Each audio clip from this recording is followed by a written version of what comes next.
ആയിക്കോട്ടെ 5 മാസം. എങ്ങോട്ടുണ്ടായില്ല? ആര്?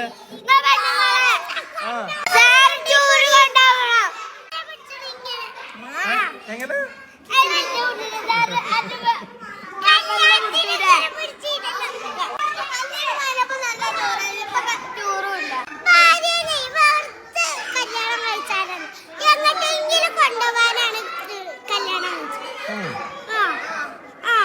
അതെന്താ അങ്ങനെ?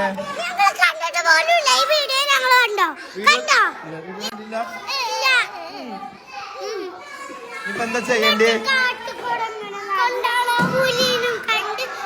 സിംഹത്തിനും കണ്ട് മാനിനും കണ്ട് പരുന്തിനും കണ്ട് നേരെ ആസ്വദിച്ച് പോവാല്ലേ. പെണ്ണിനെ